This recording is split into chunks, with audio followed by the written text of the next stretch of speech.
Hello everyone. Welcome to Monday Night Modern here at Pairodice Games. I am Alex. Going to be bringing you 3 rounds of Modern tonight. Looking forward to it here. I'd like to take a quick moment here to give a shout out to Die Hard Dice. You'll notice some of those excellent sets of dice on the corners of each of those players' mats, and you may have heard already, but we have giveaways going away this week, and tonight included. Every stream this week, we're going to be giving away some products, and tonight you're going to be able to win some of these fancy Die Hard dice. So, really looking forward to being able to give those away. So make sure you just stay tuned, and there's going to be more details for that coming later. So, with that, let's go ahead and take a look at what's going on here. We've got Devoted Druid versus Grixis Shadow. So this is pretty traditionally a pretty lopsided matchup in Grixis Shadow's favor. They have a pretty fast clock, and they just have a lot of removal spells and a lot of interaction. So, speaking of, we'll just see Fatal Push go ahead and take down the Noble Hierarch here on the first turn of the game.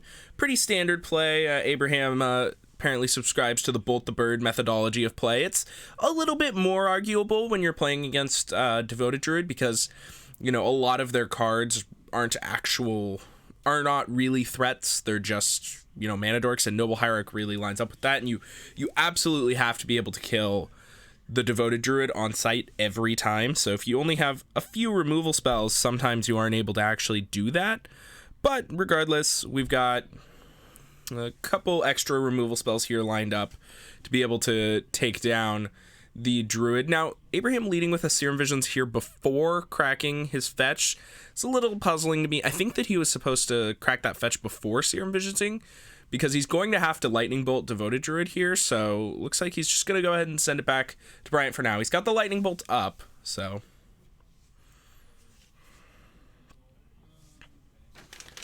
here comes Eladamri's Call from Bryant. I assume that we're just going to get a nice resolves from Abraham. He's probably going to find Vizier of Remedies. Indeed, he is. Obviously, this is part of the combo. We got to generate our infinite mana first to be able to kill our opponent. So, looking to generate infinite mana here with our Vizier of Remedies, although we don't actually have a way to kill our opponent yet with it. So, it looks like here comes the Vizier.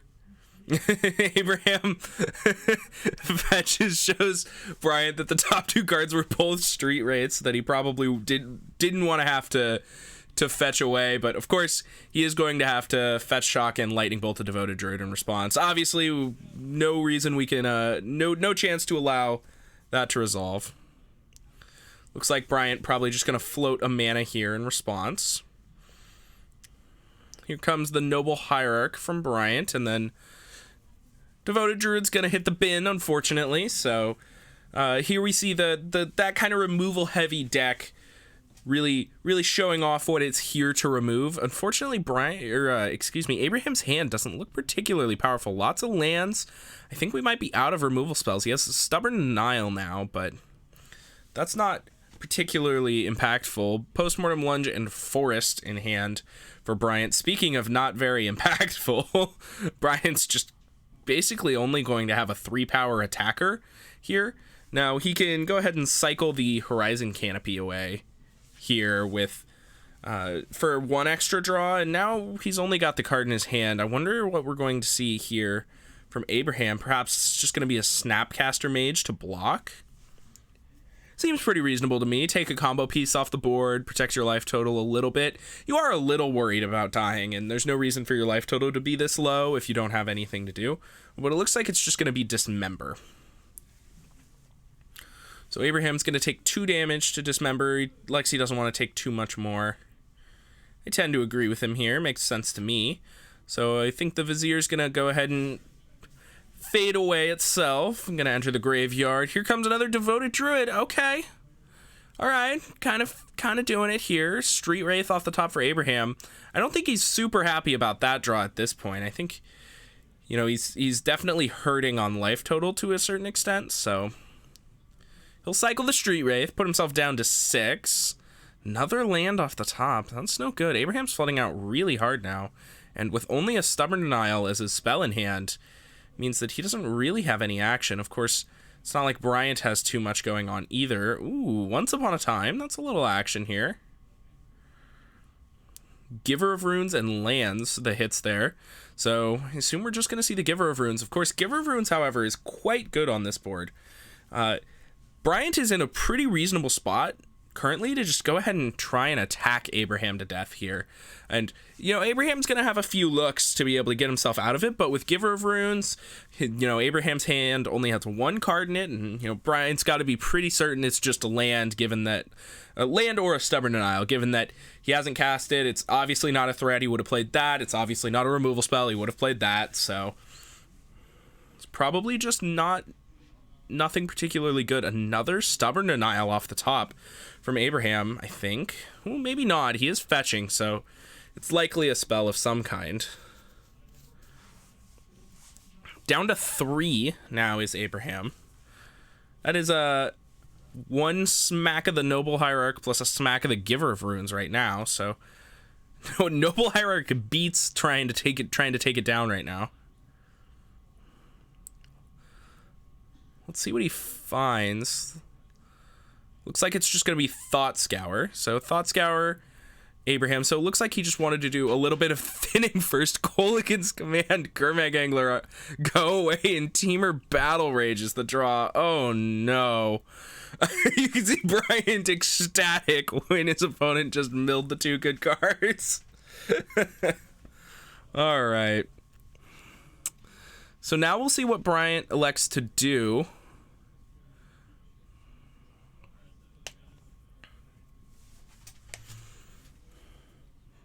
I believe this is attack for 1 with Devoted Druid. Interesting choice to attack with the Devoted Druid. It seems totally fine for me. It's basically the same thing. Ooh. Death's Shadow, that's a good one. Now, it's definitely threatening lethal now with the Temur Battle Rage in hand from Abraham, and I don't know that Bryant really has many outs. He's only got 1 card in hand. The Stubborn Denial's now online. The Temur Battle Rage is going to kill him next turn, so Bryant needs to find something really good right now. And now he's going to have to tank. So notably, if he'd attacked with the Giver of Runes last turn, he would have a lethal attack this turn. But because he chose to attack with a different creature, I think Bryant was supposed to attack with the Giver of Runes last turn so that he could force through 1 point if Abraham drew a creature this turn and not be in danger, because there aren't very many cards that Abraham can have in his hand, and Temur Battle Rage is definitely one of them. So here's Vizier of Remedies. Bryant has infinite mana, but nothing to do with it, so it's not particularly helpful. I suppose he's likely just supposed to go ahead and pass the turn, but passing the turn means that Abraham's going to be able to attack for a nice Temur Battle Rage lethal here. Whew, that was a really close game, actually. It's going to be 22 points of trample damage, and all 5. I suppose that Bryant could have maybe chumped away his entire board in order to stay alive there, but obviously that's not a winning line. There's no way to come back from that after that. So Bryant goes ahead, packs it up. Unfortunate sequence of events there at the end. I think that Bryant was really, really close to winning that game, and definitely we saw that he needed Abraham to flood out and miss pretty hard to even get the game to be as close as it was. But that happens. That's why we play the games. So just looking at that, we can see how favored Abraham really is in this matchup. I mean, we saw Abraham brick pretty hard in the entire game, and well, I guess Bryant didn't do too much anyway, but he's doing all right. All right, let's take a look at these sideboards here for our players. Over on Grixis Shadow with Abraham's side, we got 1 Ceremonious Rejection, 1 Disdainful Stroke, 1 Ashiok Dream Render, 1 Drown on the Lock, 2 Extirpate, 2 Force of Negation, 1 Dispel, 1 Stubborn Denial, 1 Fatal Push, 1 Snapcaster Mage, 2 Collective Brutality, and 1 Damnation. So I think the Ashiok Dream Render is definitely doable. The Druid deck searches its library pretty good amount. Drown on the Lock seems excellent. Extirpate is probably quite good. It's going to be able to Surgical Extraction the combo more than likely. Force of Negation seems great. Dispel seems pretty good to me. The extra Stubborn Denial, that one's okay, but probably can stay in the board. The extra Fatal Push seems great. The 2 Collective Brutalities also kill creatures, and I think Abraham's just going to bring in all of his ways to interact with the combo here from Bryant's side. And speaking of Bryant's side, let's take a look at what he's got. He's got a 1 Giver of Runes, 3 Teferi Time Raveler, 1 Oko Thief of Crowns, 1 Deputy of Detention, 2 Damping Sphere, 2 Weather the Storm, 2 Path to Exile, 2 Veil of Summer, and a Collector Oof. So for Bryant, I think I enjoy the extra Giver of Runes for sure. Teferi Time Raveler seems pretty good. That seems like a way that he could set up a pretty clean postmortem lunge kill with the Teferi. I definitely like that one. The Oko Thief of Crowns is excellent against Grixis Death Shadow. And it looks like we actually get to see Bryant's look there.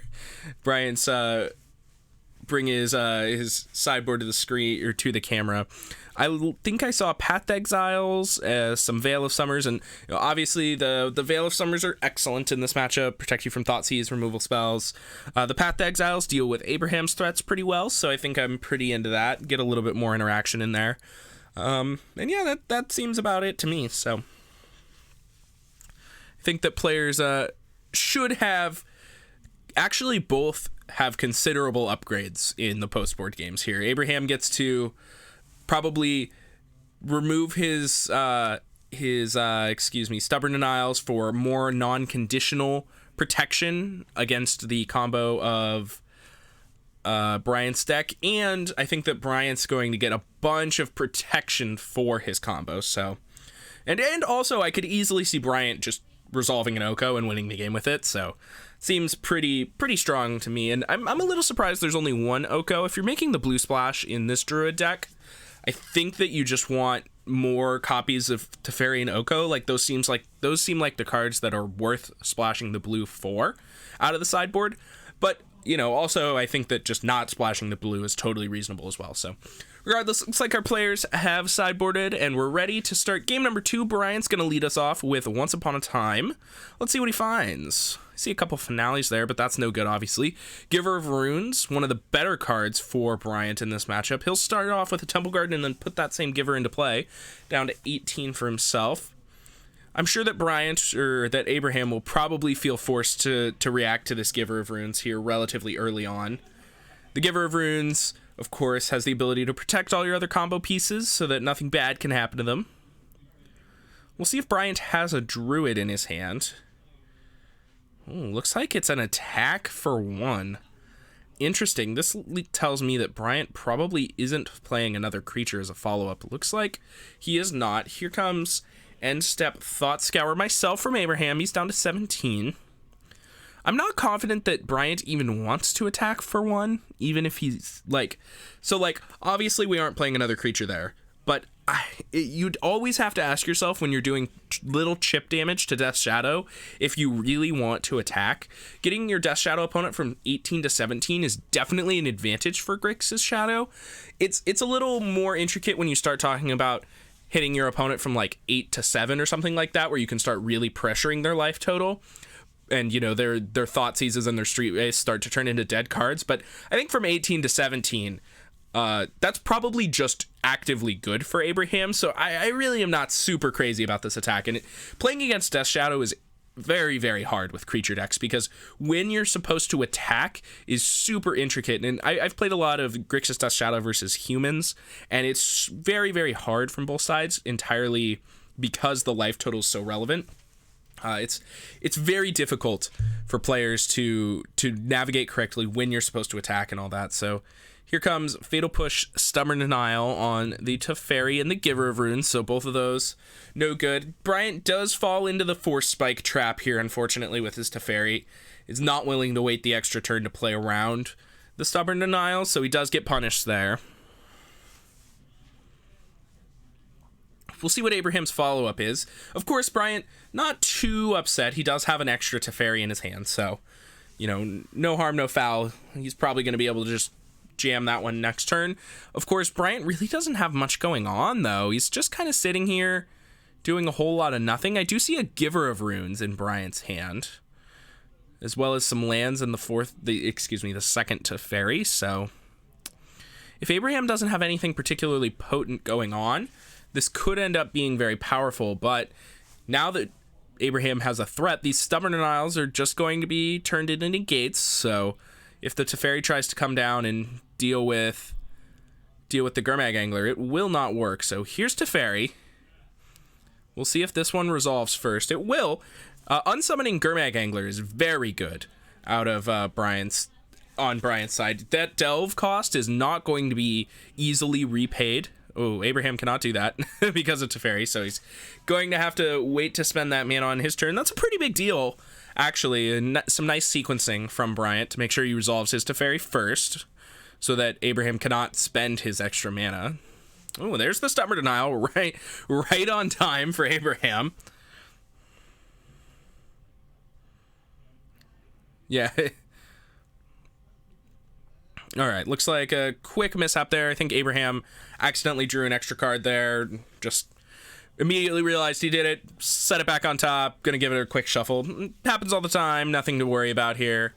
So then we'll be into Abraham's main phase.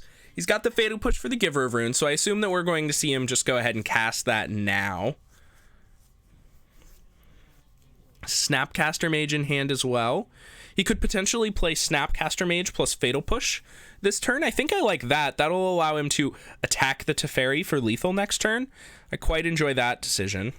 And it allows you to keep the Fatal Push in your hand. It's a little awkward because Bryant now knows about the Fatal Push in your hand, so that will certainly impact his plays, but looks like Abraham agrees. I like this line as well. Now we're going to put some pressure on the Teferi if Bryant does not put something in the way to deal with this Teferi, so looks like it's going to plus, and he's just going to send the turn back, so no creature from Bryant. He's got access to plenty of instants and sorceries. He also could have just, played this Vizier of Remedies and tried to block to protect his Teferi, but it looks like it's just going to go away. No fighting from Bryant. He also could have definitely cast this Eladamri's Call that he's planning on casting before the Teferi died. Oh, but it looks like Finale of Devastation for 2 on end step. Gets punked out by Stubborn Denial. Bryant elected to play the tapped Temple Garden so that he wouldn't lose the life, but then he got punked out by Stubborn Denial again, and that's 2 Force Spike Stubborn Denial modes that have countered Bryant's spells now, and that's really detrimental in this matchup. You really don't want to get your spells Force Spiked. Oof, Kolaghan's Command is brutal here. And this is where Bryant hopes that he has an Obstinate Baloth he can go find.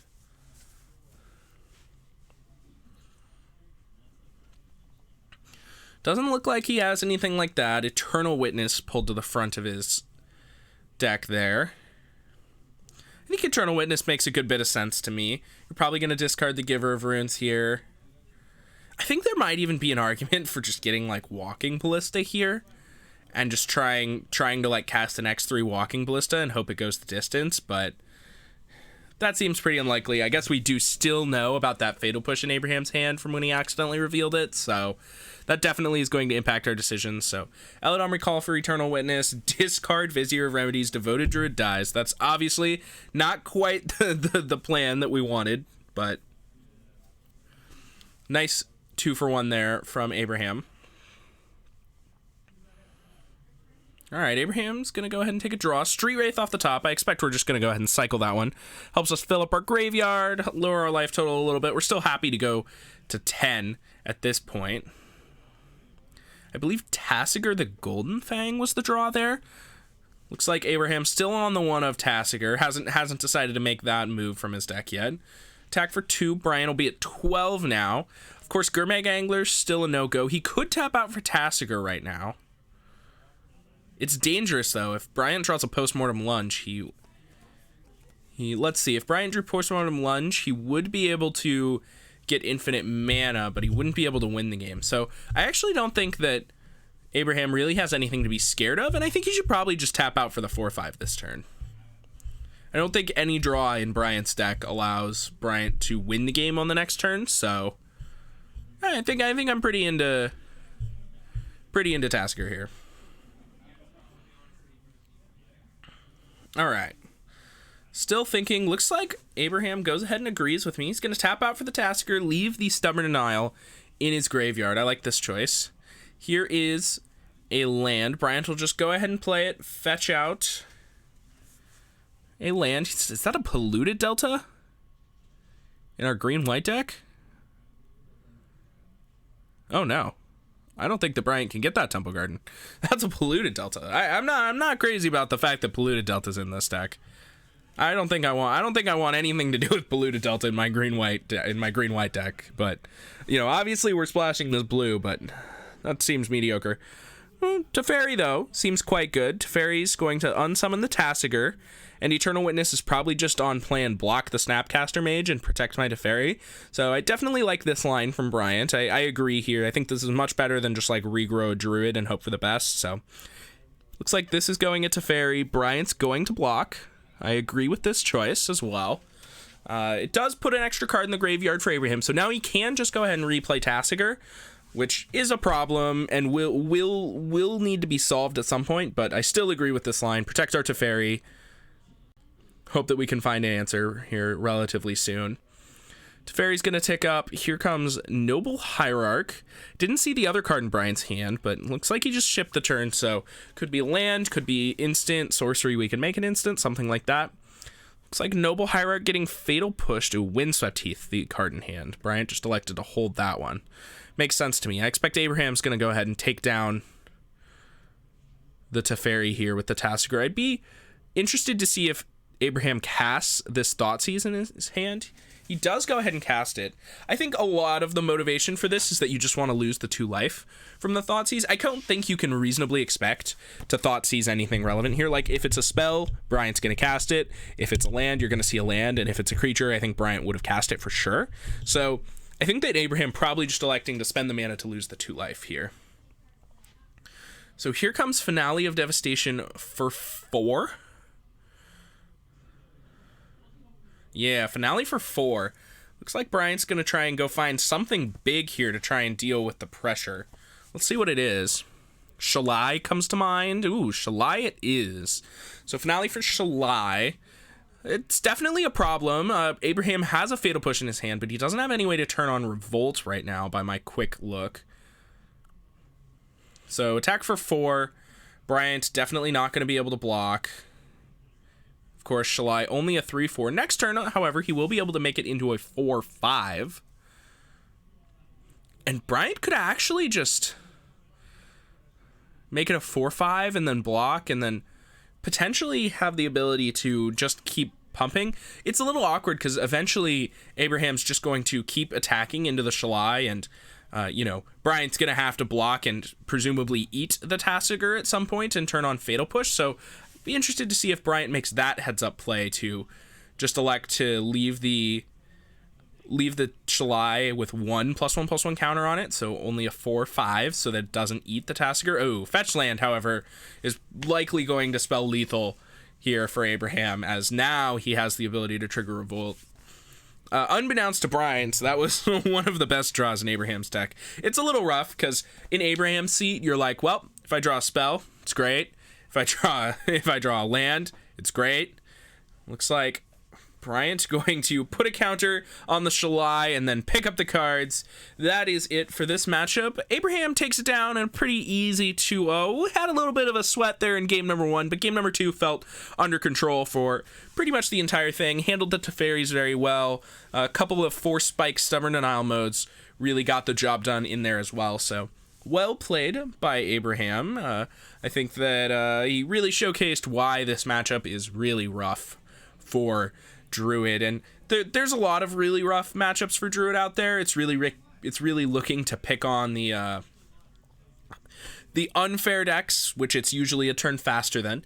It's looking to pick on the decks that just are looking to mid-range but didn't bring quite enough creature removal, and it tends to lose to the decks that have a combination of a quick clock and interaction that hits their pieces. So anyways, let's go ahead and take a moment to talk about Scoot Mob. Scoot Mob is the Pairodice Games official competitive gaming team. I am a member of Scoot Mob, and I'm really enjoying my time on the team so far. Things are just getting off the ground now. We have a Discord server. You can see the link on your screen. You can go ahead and just type that into the search bar. You'll get a Discord link. You can join our Discord, and we're pretty active on there. If you want to ask us any questions, talk to us about your deck, ask us what we're playing this weekend, all that, go ahead and hit the Discord link and, join the Discord. It's a great time. And you can definitely follow us at Twitter as well, at @MobScoot.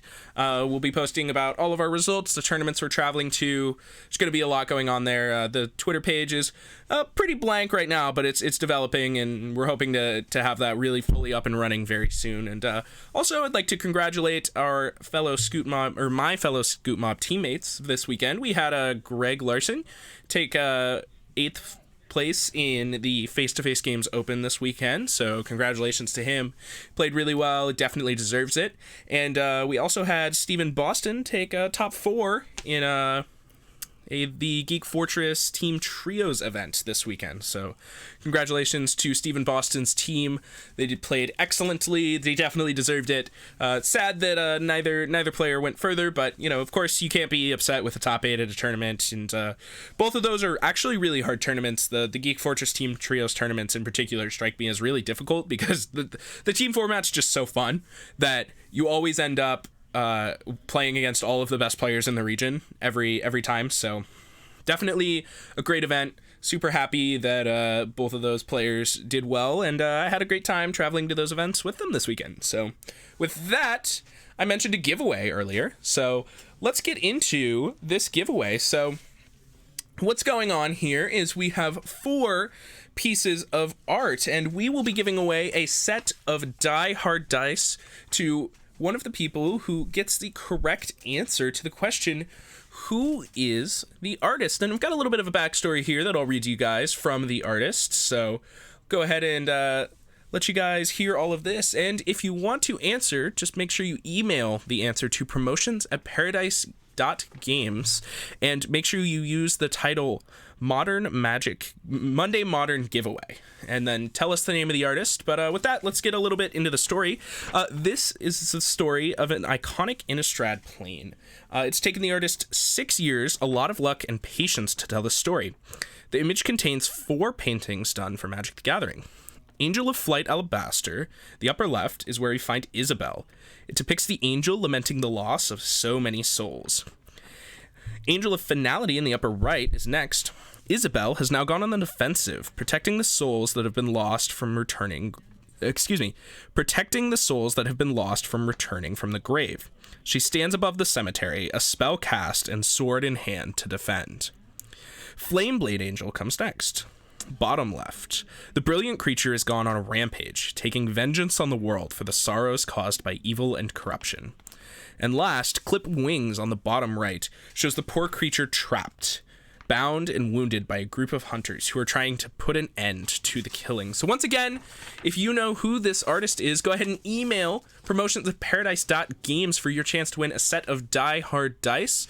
It's going to be that awesome polymer set. It's got the perfect Scoot Mob green, I would say. So thank you so much for watching the stream. Make sure you go ahead and email your answers in, and we'll see if we get a winner. The winner will be announced tomorrow, so just go ahead and stay tuned to the Pairodice Games social media, and you'll know if you got your free set of dice. So thank you to Die Hard Dice for allowing us to do this giveaway. We'll be doing a giveaway like this every day we stream this week. That's Monday, Thursday, Friday, and the 1K on Saturday. So if you're looking to win your set of dice, there's going to be plenty more chances. We're going to be giving away some dice and some other stuff all week. So be sure you stay tuned in.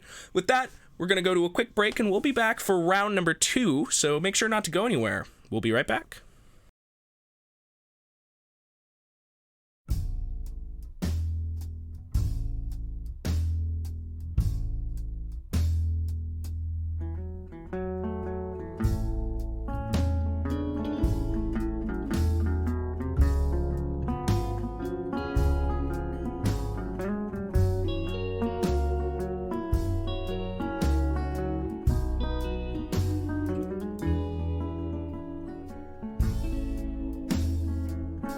I've been relying on my bruises, defined my edges against skies of gray, but now my worries are all far away. The sky is clear and I begin to fade. Once I believed in paradise, a place where I would never feel no pain, a state of mind I'd never have to change. But now it all looks alright and I begin to fade.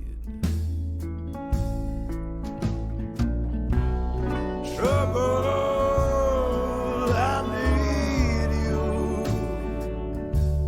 I don't know what I am, but I ain't nothing without these blues.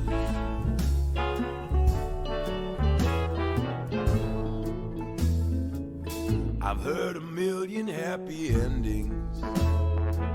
I've seen the good guys win, I've seen the bad guys pay, but now I never read that final page, 'cause in that sunset ride, yeah, I begin to fade.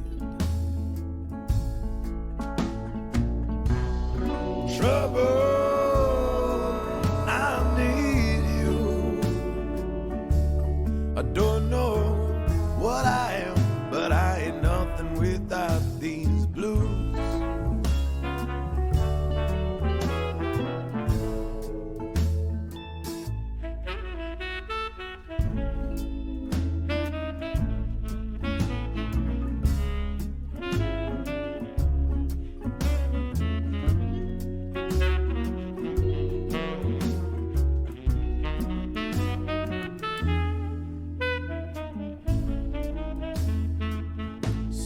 There's heaven for the hopeless, a place where we can all still wax and wane, a place where cloudy skies can still bring rain. So in my shaking faith, I clasp my hands and pray. I pray for trouble.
The bottom fell out of the clouds today, and the rain came down like a mirror.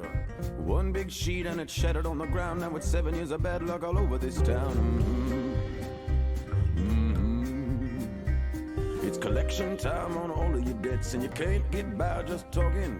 Your smile don't work and your car don't start, and your doors ain't keeping you alone. No, not even if you lock them. No, not even if you lock them. When you're tapped into that bit of vein, just about anything feels good.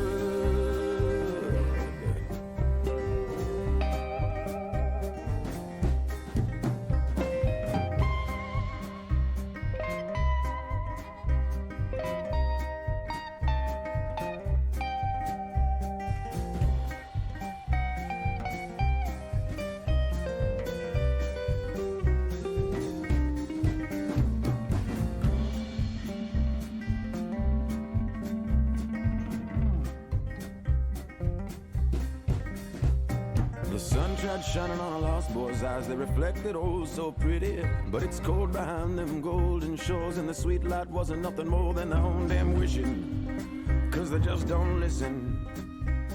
Now wish on your candles, pray to your God, cry for your mama, put $1 on the bar. It feels like breathing, but the only good feeling ain't a gamble is a sin. So I think I play it safe and get a gin. I'll take the devil for a spin.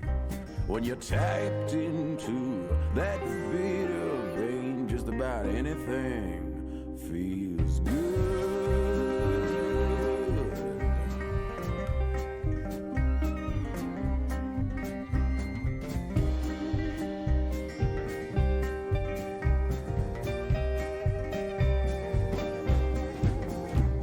For some the morning brings another day, but all it does for me is shine an ugly light around in the room that I've been hiding in. Now I take the easy way, yeah, that gets harder every day, but I ain't here to fix myself, I'm just trying to blind these eyes from hell.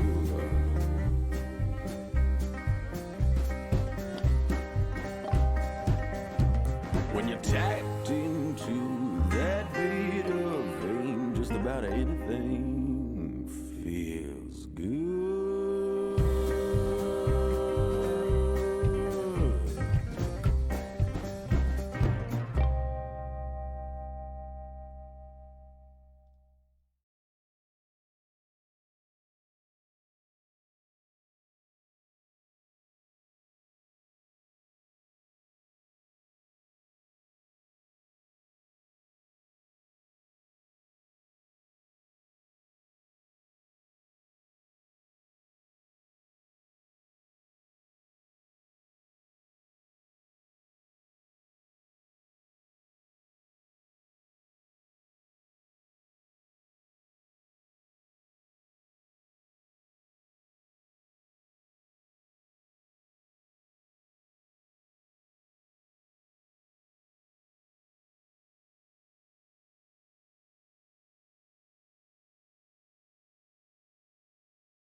I like to swim at the bottom of the barrel.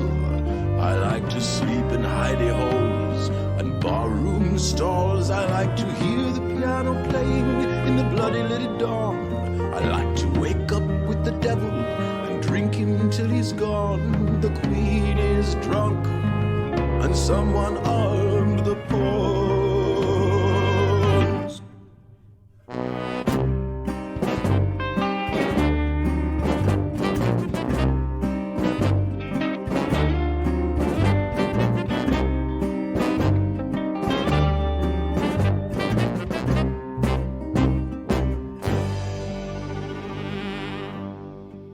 Oh, the truth they say is an acquired taste, a vice I've never thought to own. There is no cleaner left, so we filter it through cigarettes. For the gambler's mercy keeps us blind and fade.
Alrighty, welcome back everyone to round number 2 here, Monday Night Modern at Pairodice Games. Joining me now is James. Hello. Thank you for joining me, James. Hey, welcome. You looked lonely. I feel lonely.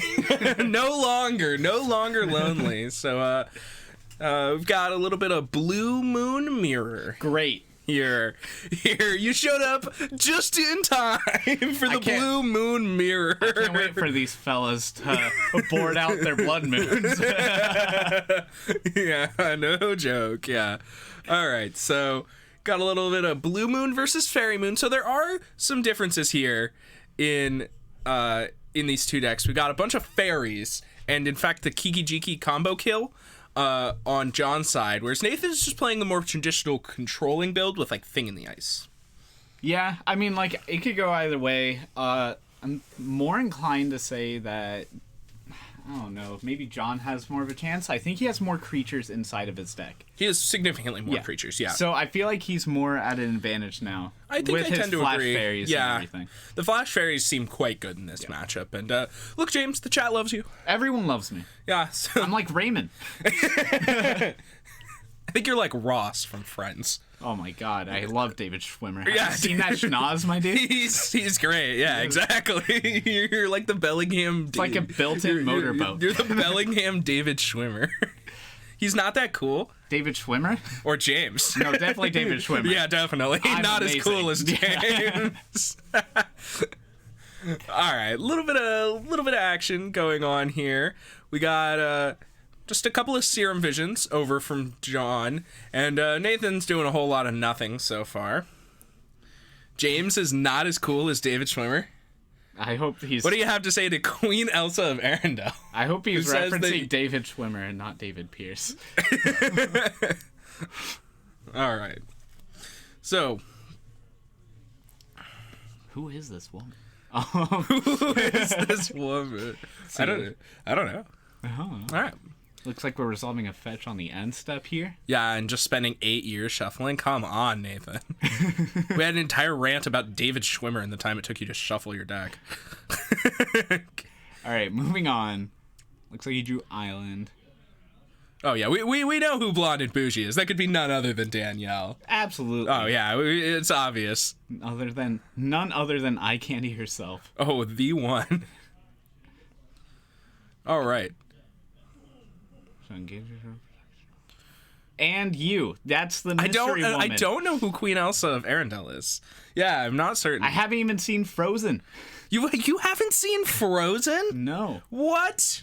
I know what we're doing after this. Going home. Also Danielle. All right, got it. Got it. So we've got Danielle and Danielle. I'm gonna go on a limb here and say the chat will no longer like me.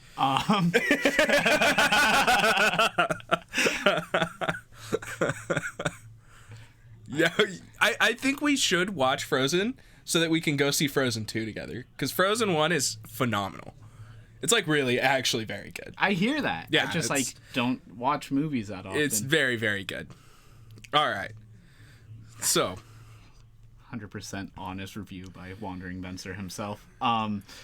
It's like we're cracking this bed. The Frozen movie party.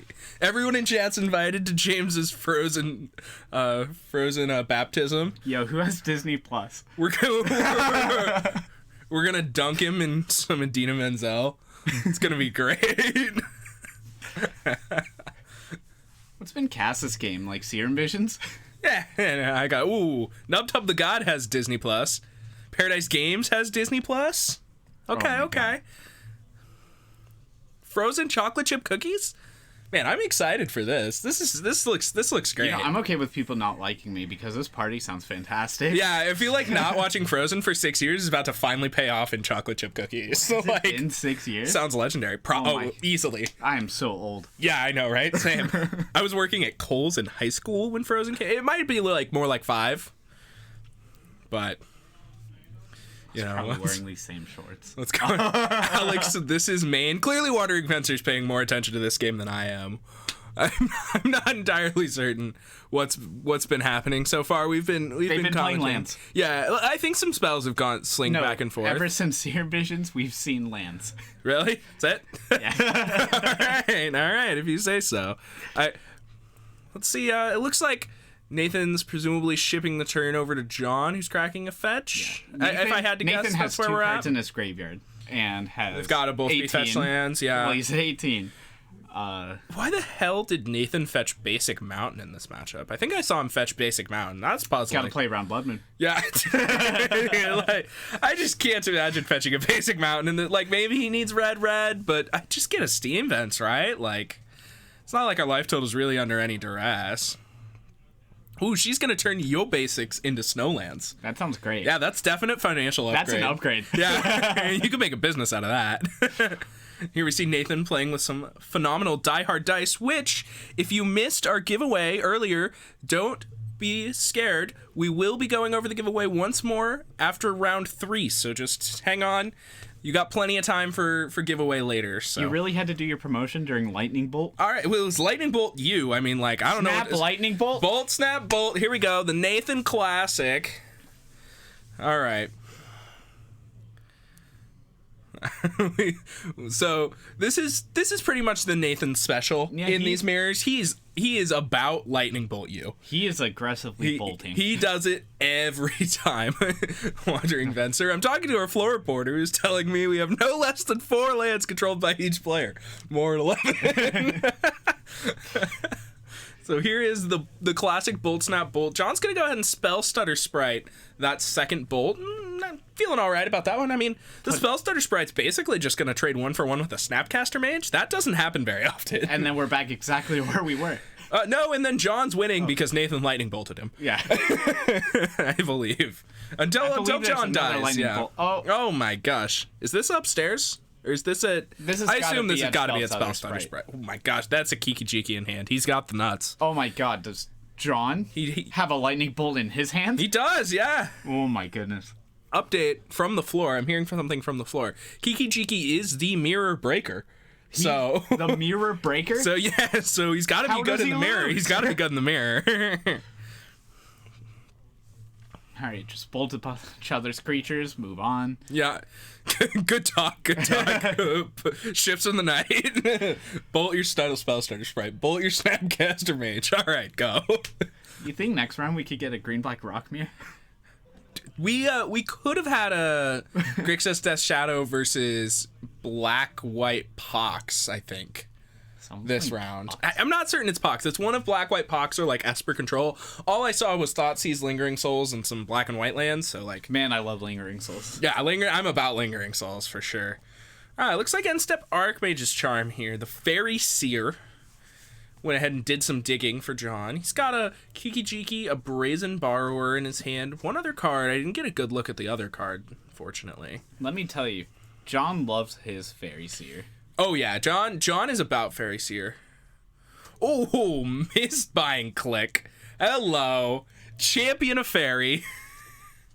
We're gonna need to get this one on camera, or we're gonna need to get this one pulled up for the people at home. Yes, please. In case you're unaware what Mistbind Click does. For the people here. Yeah, you tell me you don't know what Mistbind Click does? I'm not a fairy professional. Will not touch the card. Will not touch Mistbind Click. All right. Well, I'll give you a hint. It says Champion of Fairy. I saw that. Yeah.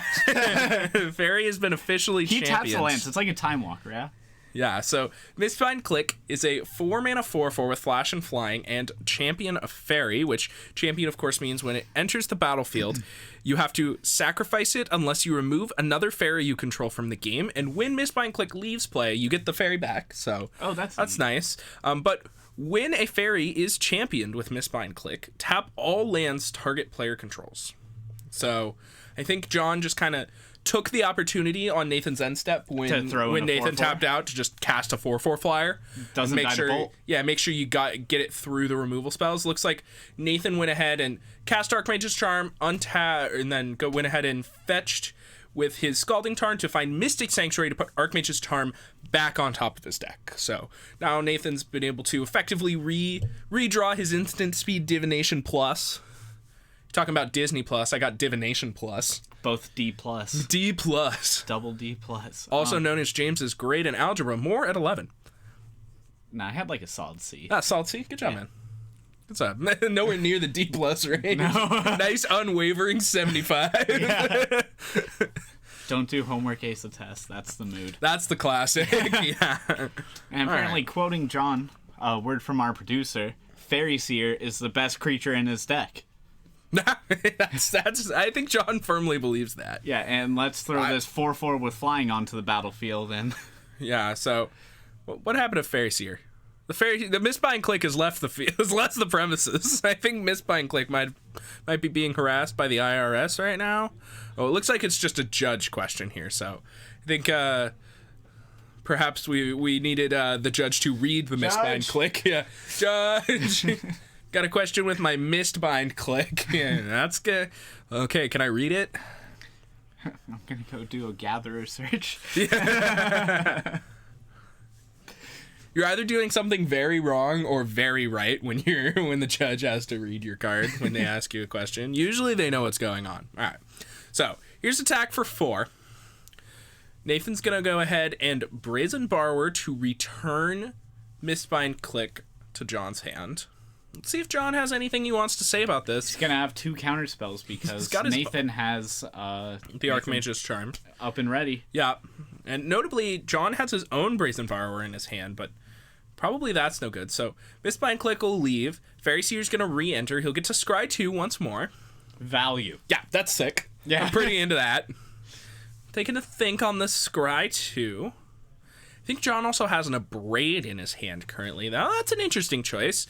Abrade is definitely one of those removal spells that you are allowed to main deck in Modern, for sure. Oh, he's but main decking. Yeah, most people definitely don't have the gusto or really the room to do it, but it looks like with John's build, he's elected to sneak those Abrades into his main deck, so... He's really scared of Chalice on one. Yeah, I'm scared of Chalice the Void. Eldrazi-tron's been tearing it up lately, Yeah, man. I would not want to play against Chalice on one. Yeah. Actually, my deck's fine against Chalice on one. But it's still, I don't like playing against Chalice I still the Void. don't like it. I wonder if John's tempted to just, like, jam out a Kiki Jiki here sometime soon. Maybe if he attempts to tap lands for this Mistbind click, and Nathan goes for the Archmage's Charm. Yeah. He has free reign to cast this Kiki Jiki. Yeah, that could absolutely work. And notably, he doesn't have enough mana to do anything like that, so we'll have to see what happens. I expect that John's just going to go ahead and send the turn back over to Nathan, and Nathan probably isn't going to be able to cast the Divination mode on Archmage's Charm, because if he were to, then John could just cast his Mistbind click again. Yeah. So it looks like Nathan agrees. Nathan just takes the untap. He's going to draw a spell. I think Remand was the draw there for Nathan. Nathan with plenty of cards in hand, little lacking on the lands though, so he's just going to send the turn back, not willing to dig for lands on his main phase, not willing to tap down low. It's very important to keep your mana resources available to you, and I think Remand was the draw there for John as well. So now we got a couple of dueling Remands. John could have tried to end step Mistbind click there and, force Nathan to deal with it, especially knowing that he has, like, the Kiki Jiki in hand, but just playing a dry Kiki Jiki is not particularly effective here. Mm-hmm. It would, like, copy a Fairy Seer, it would deal deal a point of damage or whatever, and then probably just die to a Lightning Bolt. Pretty underwhelming. So, looks like John's just going to go ahead and take advantage of his current position. He's got a 1/1 on board. He's winning. He's got more lands than his opponent, so he's got to be feeling pretty good about that. So. That creature has power? Yeah. All right, here comes Brazen Borrower on John's end step from Nathan. We'll see if John wants to do anything about that. Looks like he's going to go ahead and fire off the Abrade to deal 3 damage to the Brazen Borrower. We'll see if Nathan wants to do anything about that.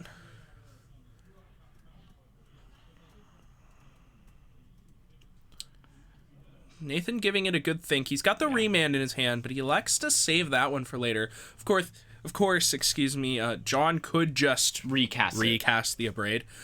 Notably, John could have done something pretty cute there where he, like, remanded his own Abrade and then fizzled Nathan's Remand so that Nathan doesn't draw. Yeah. Which could have been pretty interesting. But, of course, Nathan just saves the Remand, so no need to get cute when your spell just resolves. Mm-hmm. So I think Nathan just went ahead and went with land go. Well, maybe not. Maybe I misread the hand signals there, but looks like we may now be thinking on Nathan's end step in John's seat. But it looks like he's just going to take the untap here. Is that another Fairy Seer off the top?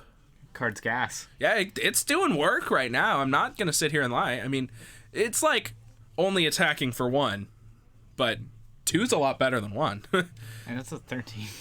Yeah, Nathan's at 13. He's smoking them.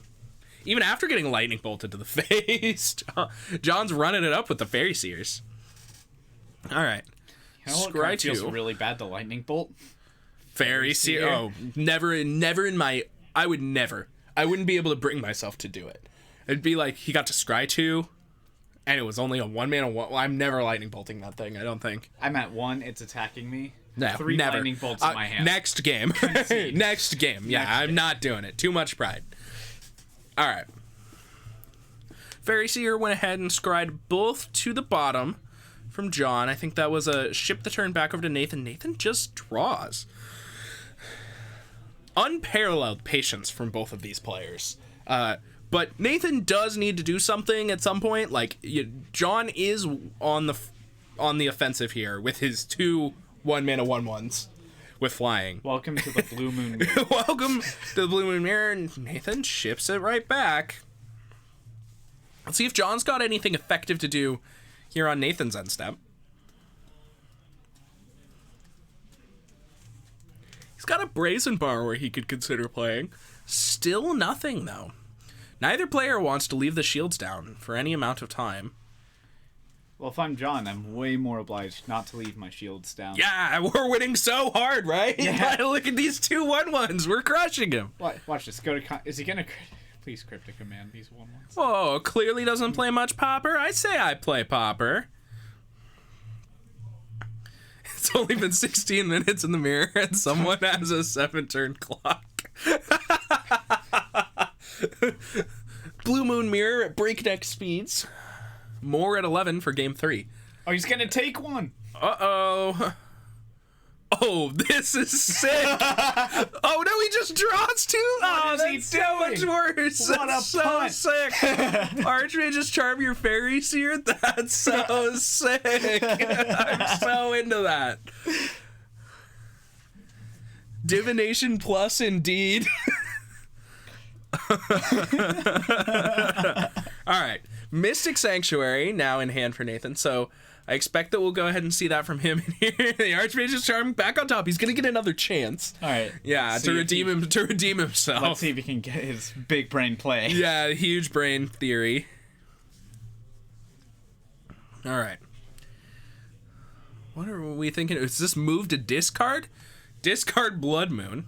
That seems like an excellent card to discard. Yeah, Blood Moon actually doesn't look too terrible right now. John only has 2 basic islands. I'd probably but cast Blood Moon here. yeah, I mean, looks like we just have too many interactive spells that we need to hold up to be able to discard, to be able to just cast Blood Moon. And Try and kill these one. it also actually kind of hamstrings us too. Nathan also only has 2 basic islands. So yeah, That's also true. Yeah. I'm pretty off that. So all right, here's the attack for 2 from John. Just send the turn back. Nathan's still doing nothing. When's the last time John's drew a land? John just keeps drawing spells. He's got 6. You know, Nathan was solidly behind in the land wars at one point or another, and is now swiftly caught up and taken the lead. It's very important, and especially because Nathan's been able to do so without, losing cards. He's had to pay some life to do that at the cost of these 2 very aggressive fairies. But he's managed to take over the land wars, and that matters. And John's just drawing Kiki Jiki, and I'm not loving the Kiki Jiki here. I'm not gonna lie. I'm not particularly happy with the Kiki Jikis on this spot. Well, it doesn't go infinite. What are you going to 5-mana Goblin Guide him? Probably. Yeah. That's like probably where we're at. I mean, Nathan's at 6, right? Like, he just took the 2 down to 7, fetched down to 6. He finds a basic island here.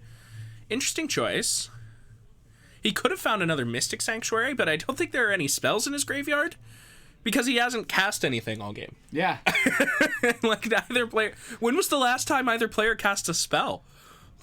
I mean, it must have been like. What? Nathan was at like 17 the last time either player cast a spell or something. Nathan casted Archmage Like, yeah, like 2 turns ago. Yeah, Oh! Divination number 3. Blink and you miss it. You'll never see this kind of action anywhere else. And these Archmage's Charms feel significantly less good when you're like, all right, end step Divination. Okay, untap, go to discard. Oh, now we got a blocker. Oh, no we don't. These have flying, my dude. Oh, they have flying? Yeah, of course. Aw. They're fairies. All right, but Thing in the Ice is a threat. And it is a threat. It is a high impact card. So I expect that John's just going to say okay and then try and return it to Nathan's hand with a Brazen Borrower and then just try and attack for like 5. I don't hate trying to force a counterspell fight. Yeah, Here. so when it's on the stack. yeah, looks like here we go. We are going to see when it's on the stack. I'm not certain that John has any real on the stack interaction. Oh, does he not have any I think actual counterspells? I think he has 1 remand maybe. Oh, okay. Yeah. Because if you force a counterspell stack while it's on the stack, then counters don't get thrown. Yeah, then, which is pretty and then important. Nathan taps out on his turn, and then you Yeah. have free reign to remove it. To 5-mana Goblin Guide. Yeah. All right, so now let's see. So our first Brazen Borrower's Petty Theft got spell snared. Here, let's try round number 2. I doubt that John is really very optimistic about this. I wouldn't be. Yeah, I mean, we just watched our opponent just go to discard or whatever. All right, so here's 2 mana. Is this just gonna be remand? I think he... Yeah, it looks like remand from Nathan. So he's just gonna put the Petty Theft back into John's hand. Trying to make John do it one more time. Oh, another remand there for Nathan. That was a good draw. Now John's debating if he wants to try it one more time. It's definitely awkward because if you try it one more time and Nathan just has another spell, then we're just going to get to be able to... We're pretty close to being able to just flip our Thing in the Ice. So that's Spell Pierce. That's going to take the Thing in the Ice down to a single counter. And he still has remand mana open. Yeah, he sure does. To be able to deal with the Kiki-Jiki Blast Zone? Hello. That deals with Thing in the Ice. That deals with Thing in the Ice. And it can't be countered. That's sick. It's actually very good here. Yeah. Blast Zone, he keeps us very serious. Important. Yeah. I mean, we got to take it up first, so it, like, takes a turn, but still... We can take 7. Yeah, I'm We've reasonably done happy nothing with that. this game. And, we could take 7. yeah, and what's Nathan going to do? Like, counter our Fairy Seers on the way back down? Like, he's got to, right? He's going to be at 4. You know? Like... So here's the Blast Zone. Shows Nathan the bad news. Interact with this. Definitive lack of Field of Ruins, I believe, in Nathan's side deck. Oh, well, that gets some basics. And how's Blood Moon good when you give your opponent basics? It's true. that is probably the thought process behind not having the Field of Ruins in his deck. I am a little bit worried that one day, one of the nice things about this shop is that there's definitely a distinct lack of Tron. Yeah. But I am relatively worried for the locals when somebody decides that it's Tron time, because this field looks pretty Tronable to me. I mean, I look around, I see like Blue Moon, a couple Blood Moon decks, which admittedly are pretty good against Tron, but usually Blood Moon comes down on turn 3, and that's not as good. No, but you got your taste of Tron over the weekend. I don't want to talk about it. All right, moving on. All right, I'll talk about it. Okay. I played against 5 Tron decks in a row this weekend. Yeah. Just back to back to back to back to back. Yeah. It was miserable. What were you playing? Snow Control. It sucked. I actually don't think my matchup's that bad against Tron. Like, But you lost all your die rolls. I did not win a die roll, and like, that's definitely something that you like isn't really a thing you want to bring up in Magic tournaments going over the weekend, but losing your die roll against Tron is a really big deal, actually. That's a big oof. Yeah. All right. Thing in the Ice has transformed off of a lightning bolt pointed at John's face, as per usual. Mm-hmm. Here's an attack for 7. John's all the way down to 5 now. Uh-oh, are we going to untap here? Oh. We didn't put counters on our Blast Zone? Tragedy strikes. That's not great. Well, here come the beats again. 2 lands straight to the bottom for John. Here we'll see Fairy Seer numero dos. See what he wants to do with this. I see at least 1 land, I think, so it's probably going to go away. Probably debating what to do with the other card. Looks like it's going to stay on top, so presumably some spell. Not enough mana for Kiki-Jiki here. All right, we have 5. 1, 2, 3, 4, 5. Ah, I lied. Okay. Definitely enough mana for Kiki-Jiki here. We just passed the turn back to Nathan here. We're very at risk of dying right now. Yeah, I really hope we put a counter on this Blast Zone. Yeah, we definitely need to do something about this It even Blast has Zone. a die on it. Yeah. All right. Let's Mystic see. Sanctuary can put Lightning Bolt back on top.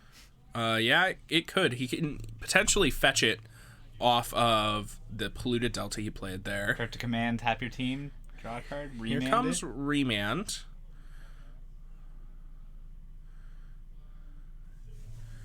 John left with only 3 mana now. So now Nathan has to decide what his best plan to force this Cryptic Command through is. He's got, 4 mana left over? Looks like he's going to go ahead and Cryptic Command your Remand. Or just another Cryptic Command saying tap your team, draw a card. Yeah, I assume it's counter draw. Nope. Looks like everything's resolving here. So tap your team, draw a card, counter draw. Oh. And that is not going to do it. Means that Nathan takes a pretty interesting game number 1 there. Uh-huh. Yeah. There it is. We got the 7-8 ended up winning the game, and I think John forgetting to put the counter on his blast zone there lost him the game. Was pretty unfortunate. It ended up costing John pretty bad there. So regardless, he's gonna have to try and shake that one off, and let's see if he can sweep these post-board games. For John, he's got 3 Anger of the Gods, 2 Ceremonious Rejection, 2 Relic of Progenitus, 2 Blood Moon, 2 Spell Pierce, 2 Dragon's Claw, and 2 Vandal Blast. What sounds good here? Spell Pierce and Relic. that's pretty much it, right? Like, everything else just looks like blanks. I mean, Dragon's Claw, no. Vandal Blast, no. Yeah. If he understands how Nathan plays and how he likes to play Blue Moon, I could see him also making a case for bringing in Anger of the Gods, because Nathan loves bringing in Young Pyromancer. Young Pyromancer is definitely a card that we need to be worried about. Yeah. So, Anger of the Gods could definitely be something to look out for, but it's definitely not intuitive. So, and maybe we have enough Lightning Bolts and Abrades that we can just rely on those to deal with Young Pyromancer, but just expect that to be a good card that we want to counter while it's on the stack, and if it does resolve, it's probably going to 2-for-1 us, and sometimes you just have to accept that. Yeah, I don't know how many Blood Moons John is playing. If he's playing 2 main and 2 Kiki Jikis, presumably, then he has the easy, clean 4 cut of 4 for 4, yeah. But if he finds another card that's just like painstakingly awful in this game, bring in Anger is my next best choice. Yeah, sounds good to me. All right, let's check out Nathan's sideboard, see if he's a little bit more prepared. We have 3 Young Pyromancer, 2 Magmatic Sinkhole, 1 Brazen Borrower, 2 Braid, 1 Grim Lavamancer, 1 Disdainful Stroke, 2 Mystical Dispute, 2 Ceremonious Rejection, and a Flusterstorm. Like, almost all of them. Oh, yeah, these are good. Yeah. These ones feel good. Yeah. So the 3 Young Pyromancers are slam dunks. The Magnetic Sinkholes can stay. Brazen Borrower, I'm into it. Yep. A Braid, no thanks. Grim Lavamancer looks excellent. Yeah. Against what John's trying to do. The Disdainful Stroke, I think I'd probably leave that one where it is. Yeah, but the Mystical Disputes and the Flusterstorm are absolutely excellent. So they are just the bee's knees. Oh yeah, the beesest kneesest. Mm-hmm. So we're going to have to see how much room Nathan can actually find for all of these spells, because, like, there aren't that many bricks in Nathan's main deck, I don't think. Like, we'll get to take our curve and lower it a little bit, which is pretty nice in these post-board games where you have to worry about cards like Spell Pierce and, Force of Negation and all those. So you want less Cryptic Command effects and more Spell Pierce effects. Agreed.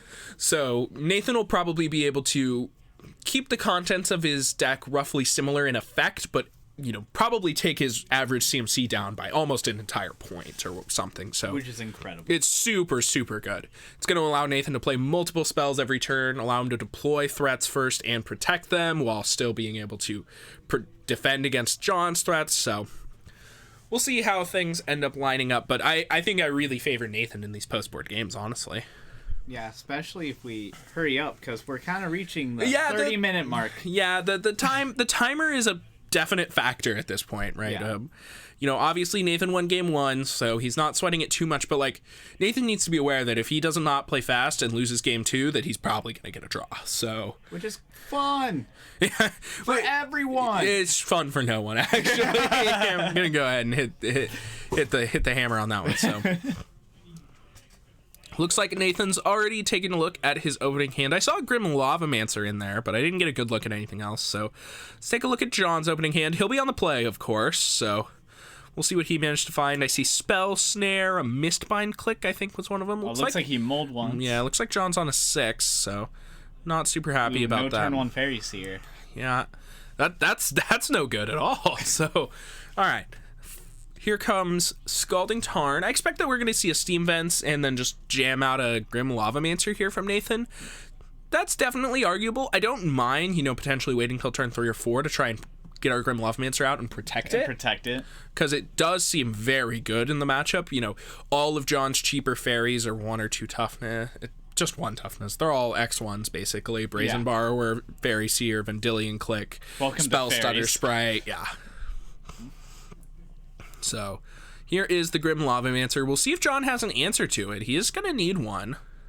Otherwise, this is going to just take away the game. Yeah, otherwise he's not going to be able to I also really like cast. waiting on Grivelophomancer to wait till your graveyard's a bit fuller. Yeah, it's not super effective right now. I think there's a Serum Visions in Nathan's hand, so he could potentially, just play a land and then ship the turn over to John with the ability to Lavamancer, but it looks like he's just going to go ahead and cast or just fetch away with the Scalding Tarn right now. I assume that he's going to go ahead and cast a Serum Visions after this. And I would. And leave up the blue-red land. Usually it's pretty correct to fetch before you Serum Visions so that if you want to scry top, it's not disrupted.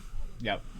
And you're not forced to make a bad decision. Yeah, fetch correct. And Spell Pierce and Abrade or something like that. Ooh, We're just jamming a aggressive. young Peasy. Yeah, just a nice young Pyromancer here. Anger of the from Gods Nathan. looking better and better. If he just untaps and plays Anger of the Gods right now, I'm going to be into it. Yeah.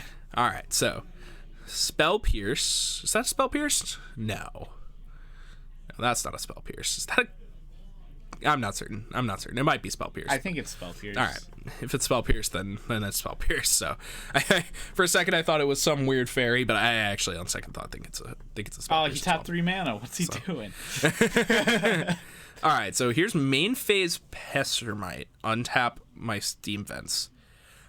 I can't say I'm a huge fan of this one in the face of this Grim Lavamancer. Good Grim Lavamancer target. Yeah, your opponent's just did you a real favor here. Go ahead and deal 2 damage to the Pestermite with the Grim Lavamancer, and it's just gonna resolve. Wow. Sad days. Yeah, I'm pretty sad about this. If I'm John, I'm not happy with the current state of things. So here is a draw off the Serum Visions, scry 2 from Nathan. Quick top bottom there, presumably just looking for some extra lands. Here's the attack for 2, and now John looks like he's really quite in the hole. I think John had the option to Spell Pierce the Serum Visions there, just decided not to. That seems fine to me. I mean, I think John missed his 4th land as well.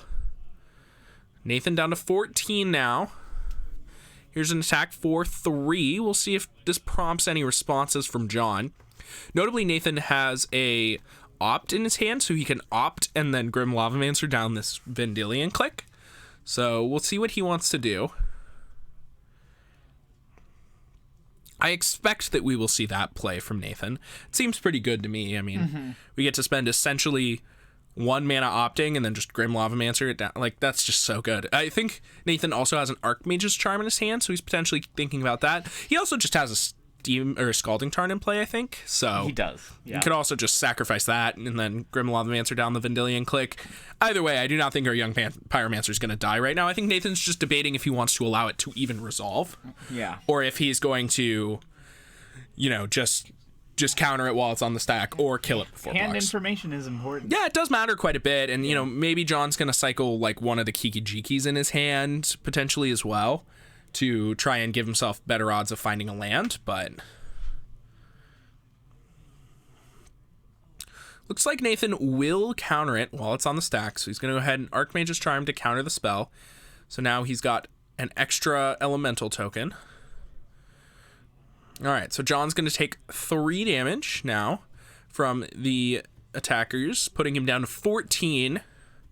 I think we're in pretty dire straits here. John needs a very good turn, right now, in order to come back into this game. I mean, Nathan, we talked a little bit about Nathan lowering the average CMC of his deck by, a lot, and we are seeing it right now. I mean, Grim Lavamancer into Young Pyromancer into, spell. Basically playing a Delver deck. Yeah, it really feels like that.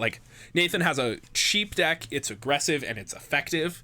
And here's the end step opt now. It's going to make an extra token for Nathan. So now he's got 3 total Young Pyromancer tokens. He'll go ahead and scry 1. He'll leave that one on top. It's another Archmage's Charm, and then he'll untap and draw. John neglected to take that opportunity to kill any of the threats. Yeah, to cast any spells. Man, his hand is 2 Kiki Jikis and a Spell Pierce. Oof. Do not love that. Here's an attack for 5 from Nathan. John down to 11 now already. I mean, John's in real danger of just dying next turn to a couple Grim Lavamancer activations. Oh, and Lightning Bolt. Welcome to Lightning Bolt. Yeah, I mean, Lightning Bolt plus some Grim Lavamancer activations is just going to do it. Here's Archmage's Charm to draw 2 cards. Spell Pierce will take down that one. 5 mana Goblin Guide incoming. Doesn't seem like it. I mean, Oh, lightning. Is that lightning bolt off the top? I mean, John's just dead, right? Like, attack and then a Grim Lavamancer activation should just be game here, I imagine.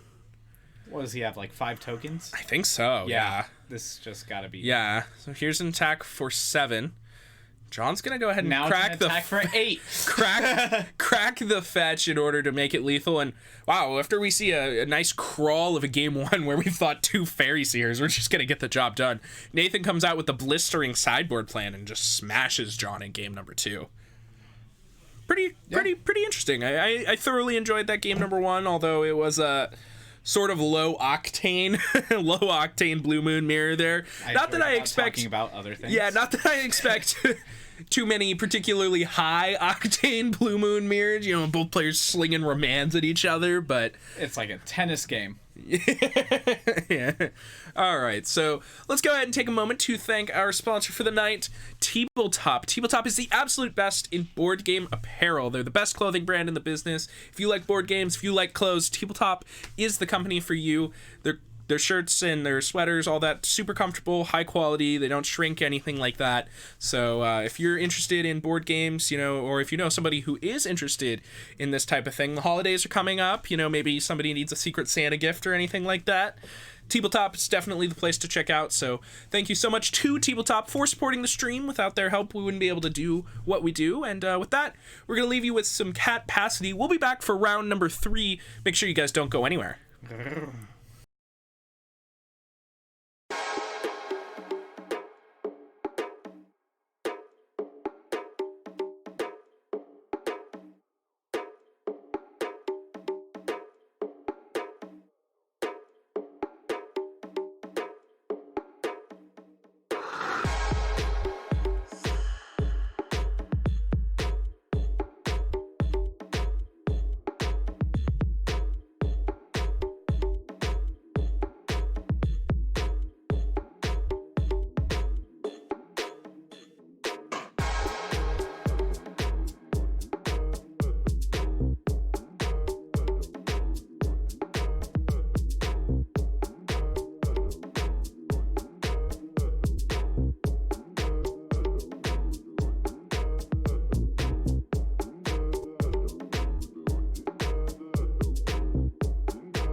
Why'd you stop?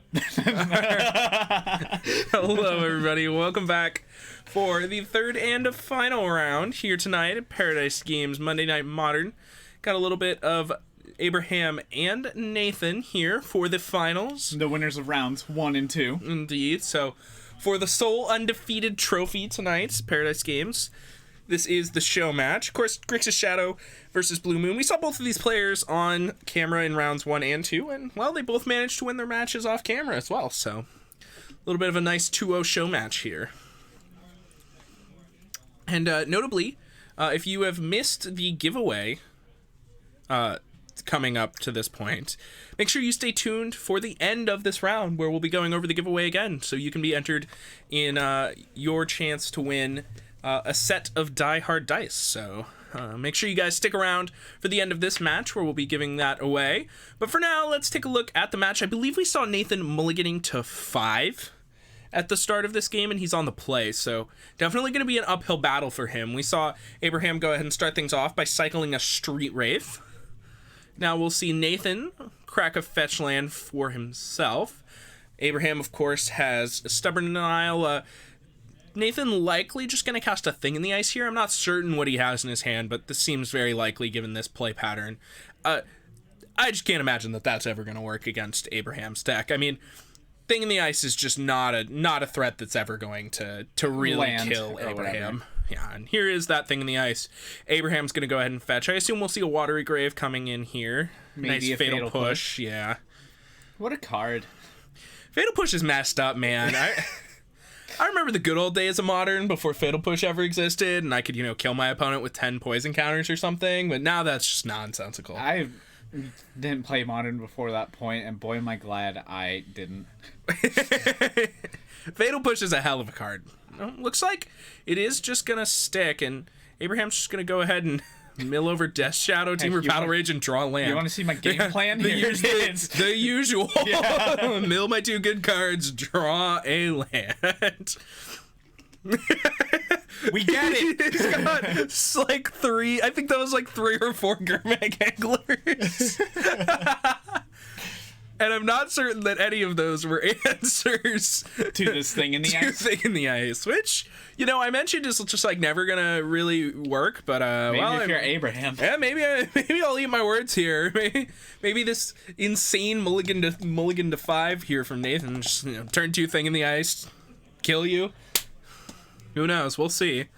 Here's a Blood Crypt from Abraham. He's down to 12 now, so he's doing a pretty good job of killing himself so far, although it is a little worrisome in the face of that Thing in the Ice. You probably want to keep your life total above 10 if you can, so that you don't die to a Thing in the Ice and a Bolt. We'll see what his follow-up is here. Looks like it's going to be Gurmag Angler, so he'll go ahead and delve away his graveyard. That's Gurmag Angler number 1. He's just going to hope these stick, because I think he's got a whole lot more of these behind. He's got a Stubborn Denial now that he can go ahead and cast with the Ferocious, so he's got the negate up. Nathan goes for the opt, bricks on the land drop, ends up with just the Thing in the Ice, 3 counters on it now. Abraham now down to 10, so that's that number that I mentioned earlier that maybe we want to try and stay above, but now that we're there, we might as well just go. Yeah. All right, let's see what Abraham decides to follow it up with. Looks like it's going to be Death Shadow. Admittedly, if we have a Shadow, I'm pretty happy to go to 9 so that we can attack our Death Shadow through the Thing in the Ice. Yeah, and 9 is the most comfortable number for a Death Shadow player. Yeah, absolutely. 9 feels pretty good. Here is Petty Theft targeting Gurmag Angler. That's going to proc the Stubborn Denial from Abraham. Trigger. Yeah. Of course, Thing in the Ice. One step closer to flipping now. Abraham looking to find a way to be able to hit himself for just a little bit more. Ooh, Basic Swamp does not do the trick. Kolaghan's Command does. Kolaghan's Command is nice, but looks like Nathan, I assume that was a no block, which is pretty disciplined, of course, from Nathan. I would probably feel like I had to block if I were Nathan in this spot. Life total getting small. Yeah, our life total's just a little too low, and we know that Shadow plays lightning bolts. Yeah. I mean, we could have just died here, and if they're lightning bolting our Thing in the Eye, how likely are we to beat lightning bolt anyway here? I don't know. I don't feel great about it, but maybe Nathan's confident that he can flip on his next turn. And if that's the case, he's just hoping not to die there. Oh, lightning bolt. Uh-oh. That's that 10 damage threshold I mentioned. Of course, Abraham does have the stubborn denial in his hand, so Nathan is going to need a little bit more than that. So if Nathan can flip his thing in the ice, it's going to be really good. Here's lightning bolt targeting Death's Shadow. That's going to remove a counter from thing in the ice. Let's see if this is enough to prompt anything. Is this going to be Colligan's command? 2 damage to myself? It is. 2 damage to myself. You discard a card. That's good enough for Nathan to pick up the cards, so must not have had any way to flip the thing in the ice. If he had, I'm sure we would have seen Lightning Bolt go at Abraham and try and get the kill. So, Nathan kind of just fizzled out there, and that's definitely a defactor of mulligating to 5. Yeah. But yeah, I think Nathan was pretty close there, actually. You don't he really just had that one more spell. Yeah, you don't really if he expect casted Serum Visions beforehand, flipped this thing in the ice, then bolted him. Yeah, then would have been lethal. Denial just is a daze, and you can pay for days. Not at that good enough. point. Yeah, definitely. So, pretty close game actually there for Nathan. Yeah. So let's take a look at the sideboards here. Abraham on Shadow. He's got 1 Ceremonious Rejection, 1 Disdainful Stroke, 1 Ashiok Dream Render, 1 Drown in the Lock, 2 Extirpate, 2 Force of Negation, 1 Dispel, 1 Stubborn Denial, 1 Fatal Push, 1 Snapcaster Mage, 2 Collective Brutality, and 1 Damnation. What sounds good here? This is all over the place. Oh yeah, lots of one-offs. Sideboard looks like it's straight out of the binder. Yeah. I'm a big fan of Dispel. Big fan of adding another Stubborn Denial. Oh, agreed, yeah. I like the Drown and Lock, I think. That seems pretty good. Snapcaster Mage seems pretty good. I'm down for that. Maybe add the extra Fatal Push. It interacts a little bit better with Thing in the Ice than your other removal spells. Also, we'll expect Nathan to be bringing in the Young Pyromancers as per usual, so the extra Fatal Push seems pretty alright to me. Oh, does Nathan play all of his Blood Moons main? I didn't even realize that last time. I'm not even confident. He has a Blood Moon? He has 1, I think, maybe. Okay. It might just be 1, but regardless, that's what I do on Abraham's side. Let's take a look at Nathan's board. We got 3 Young Pyromancer, 2 Magmatic Sinkhole, 1 Brazen Borrower, 2 Abrade, 1 Grim Lavamancer, 1 Disdainful Stroke, 2 Mystical Dispute, 2 Ceremonious Rejection, and a Flusterstorm. Actually, haven't played this matchup before, so I'm we're kind of airballing it here. Yeah, I'm kind of not into Disdainful Stroke. Agreed. Yeah. Young Pyromancer is probably a plan. Pressure their already low life total. I think the Young Pyromancer is a quite good plan. Brazen Borrow against Gurmag Angler is a plan. Yeah, Magmatic Sinkhole is also pretty nice. It actually kills Gurmag Angler and is much easier to kill a Death Shadow. Usually, the Grixis Shadow players in these Lightning Bolt matchups do their best not to play Death Shadow when it can get lightning bolted, but they'll happily play it when they're at 9 or 8. Absolutely. So Magmatic Sinkhole can hope to snipe some of those. The Grim Lavamancer, we can leave that one at home. The Mystical Disputes seem quite good to me, and I'm about the Flusterstorm as well. You're going to expect quite a few more counter wars in these post-board games where you're going to want your removal spells to resolve, you're going to want your snaps to resolve, yada, yada, yada. So I think I like bringing in the cheap disruption, and there's going to be blue spells on both sides, so your Mystical Dispute are going to have a target. So that's what I do from both of these players. And with that, we'll see Nathan on the play here for game number 2. Hopefully no more mulligans or anything like that. Kind of a bummer whenever that happens. Just a good, clean Magic. Yeah. Want to see a good, clean game? All right, shake hands. All right. Fight! Let's take a look at both players' opening hands here as they draw them for game number 2. Looks like Abraham with a quick mulligan to 6, and I think Nathan's going to be doing the same. The 1 land. This Mystic Sanctuary isn't going to carry him? Yikes. Revealing sideboard card. Oh, boy. What? Nathan just giving away the points. Come on. Problem. Come on, man. Giving them away. All right. Let's, hopefully these players get better 6s. Nice clean game. Everyone mullets to 6. I'd like to imagine that Nathan was on the buddy mull there, saw Abraham go to 6. He's like, man, I can't watch him do this to himself. No. I'll join you, pal. No, it's not because his hand was awful. I've definitely buddy mulliganed in a tournament before. It was sick. I had I was playing Amulet Titan and I had the turn 2 kill and on the draw, and my friend looked down at his blue-white control hand. He was like, this hand's terrible. I can't keep this. And I was like, man, this matchup's unwinnable for you. I'm going to do you a favor. I'll send this one back. I showed him the turn 2 kill and then just send it back. Oh my god. And then drew the turn 2 kill on 6. It was really good. It was very funny. All right, so Good laughs all around. Always fun to play Magic against. yeah. He was like, you've got to be kidding. He played Celestial Colonnade Go, and then you were like, kill you. It was sick. Nice Colonnade, idiot. I was like, man, good thing I don't have to worry about this Path to Exile card. Wee. All right, so we've got both players keeping their 6 here. Nathan just on the old Scalding Tarn Go. Abraham's going to be a little more aggressive. He's going to fetch out his Watery Grave. Presumably we got a Thoughtseize or something the like coming. I did see a Force of Negation in Abraham's hand, so that's an interesting card. It's definitely a tempo-oriented card with this Shadow deck is really trying to play. Yeah. But if you're trying to play the longer control grind game, dear God, against Nathan, then that's a little more rough. And then, I'm a big fan of that. yeah, double Street Wraith. Whoa. Double problem. Double problem. All right. Saw Thought Scour. Here's the Thoughtseize that I mentioned earlier. A little bit of... How do you feel about being at 11 on turn 1? I always feel uneasy against Lightning Bolt decks. Yeah, you're worried they're just gonna Insta Bolt you, untap double bolt you. Yeah. I don't like that. Sick. Looks like Abraham's just gonna elect for the Thought Scour myself main phase as opposed to Thoughtseize. That's a little strange. Why do you think that is? I don't know why he did it main phase. I'd rather see it at an end step to make Nathan tap out. But also Thoughtseize is just an incredibly powerful card. Yeah, we also have a Stubborn Denial in our hand, so if we're gonna do it, I really think that we should just send the turn back.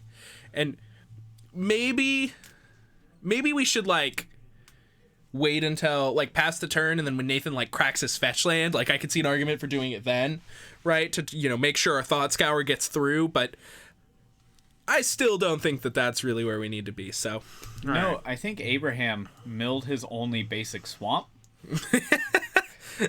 so now if he gets Blood Moon, that's bad news bears. Yeah, that is not where you want to be. All right, so here's the Thoughtseize that we could have seen last turn. We'll see if this pays off. Looks like it's just going to go ahead and resolve. Not going to bother remanding the Thoughtseize. Lightning Bolt, a couple remands, and some lands. Pretty mediocre hand. Medium, yeah. Yeah, we're probably just going to take a remand. I would take a remand. Yeah. Remanding a delve spell is just painstaking. Yeah, it's really, really hard to see. Abraham does have a Death Shadow in his hand, so he will be able to shock down to 9 and then play the Death Shadow, get it out of Lightning Bolt range, and then, get it remanded. But, still, that's a plan. That's a plan. It gets a remand out of his hand. So if he takes one now, he just gets rid of the other one, and he only has Lightning Bolt. Yeah, then we're going to have Lightning Bolt plus a couple unknowns, and I'd feel pretty good given Abraham's hand against that, so we'll see how it goes. Maybe he'll elect to just take the Lightning Bolt, but it looks like he agrees. Remand's going to get out of here. And then I assume that he's just going to shock in this Death Shadow. I certainly would. I think we're under no illusions that it's resolving here, but that's just a-okay. Abraham puts the Death Shadow on the table and then goes to pick it up again. He knows what's happening. I've definitely Thoughtseize opponent's hand, taking their one of two Thoughtseize remands and throwing my spell at the table, immediately turn it upside down and flip it back in my hand. Yeah, absolutely. And then they're like, oh yeah, casting remand. I'm like, yeah, I know. Miles ahead of you, bud. Draw your card. If I were Abraham, I would just tap my black mana, say cast Death Shadow, and then not put any, just not even move a muscle. Just like Blood Crypt untapped, cast Death Shadow, go. Like, what's your Death Shadow? Like, well, obviously it's in my hand. It got remanded, You're right? clearly fetching and tapping your 2 lands. It's definitely getting remanded. So here is Island. All right, now's Nathan's chance. He got 2 looks at a Blood Moon to just nail Abraham. I think Abraham has the Force of Negation though, so not going to be too worried. Yeah. So here's Polluted Delta. I expect we'll see that Death Shadow try to come down once again. Looks like Nathan's going to opt in response. Definitely important spell here, so we'll see if Nathan can try and find a way to deal with the Death Shadow. He's giving this top card a think. Presumably it's a good spell, but not one that deals with Death Shadow. Of course, we can't see it from this angle. Looks like it's Lightning Bolt. Uh-oh. I count 6. Yeah. Now we're getting dangerous. Oh, just end step Lightning Bolt you?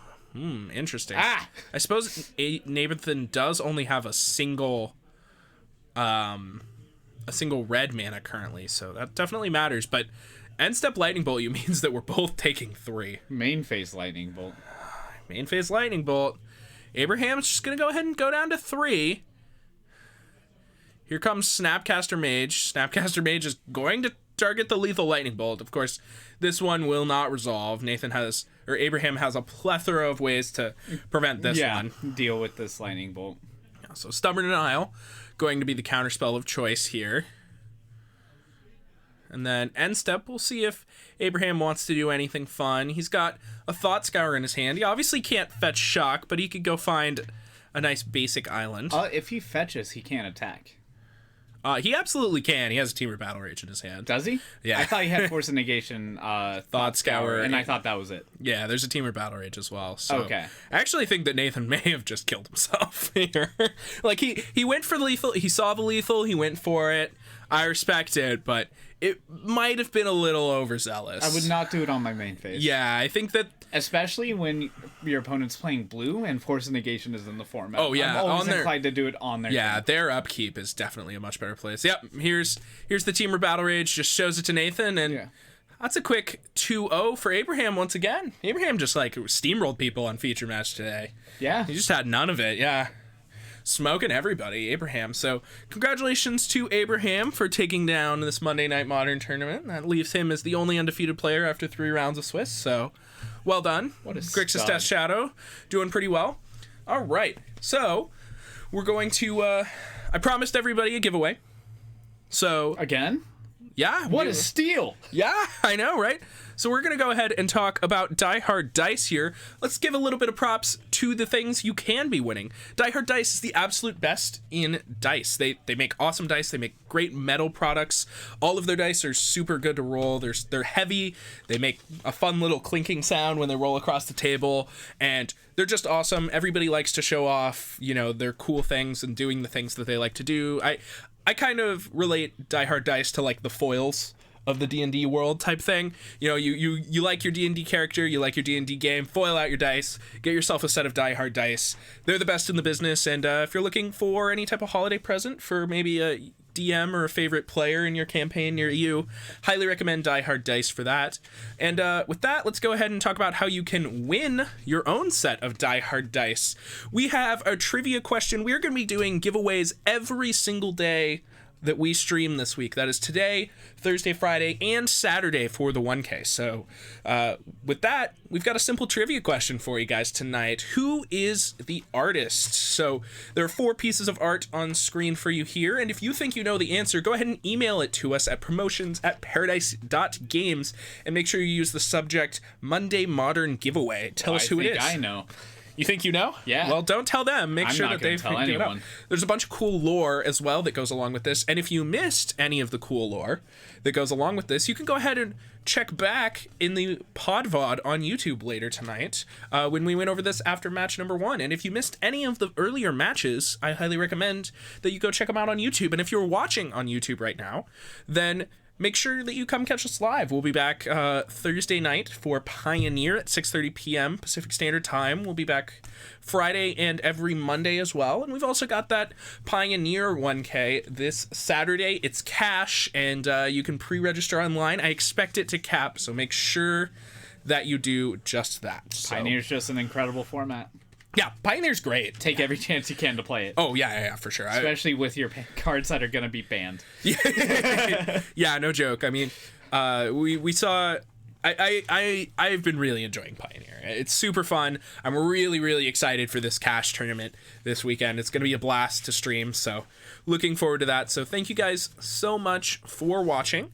And yeah, we'll be back on Thursday night with more giveaways and some Pioneer. So thank you guys for tuning in. We'll be back on Thursday night. Thank you for coming and joining me, James. Absolutely.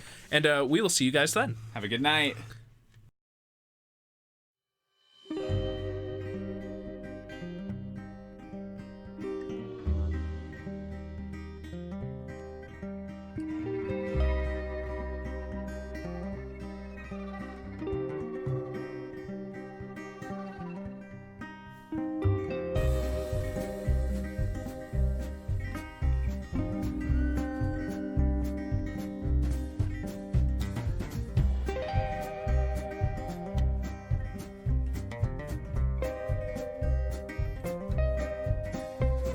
The bottom fell out of the clouds today, and the rain came down like a mirror. One big sheet and it shattered on the ground. Now it's 7 years of bad luck all over this town. It's collection time on all of your debts, and you can't get by just talking. Your smile don't work, and your car don't start, and your doors ain't keeping you alone. No, not even if you lock 'em. No, not even if you lock 'em. When you're tapped into that vital vein, just about anything feels good.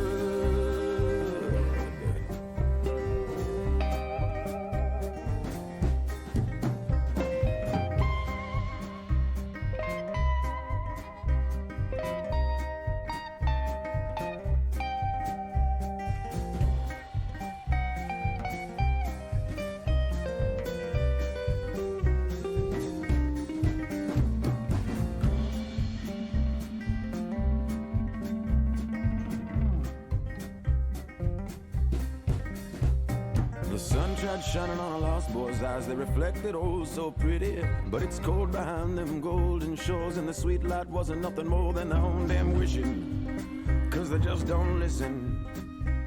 Now wish on your candles, pray to your God, cry for your mama, put $1 on the bar. It feels like breathing, but the only good feeling ain't a gamble is a sin. So I think I play it safe and get a gin. I'll take the devil for a spin. When you're tapped into that vital vein, just about anything feels good.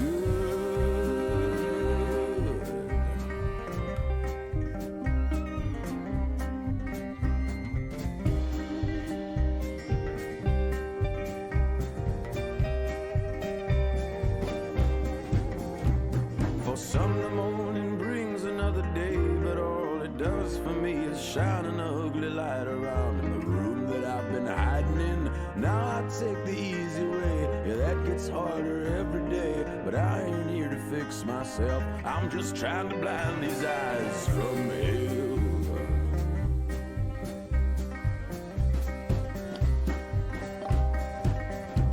When you're tapped into that vital vein, just about anything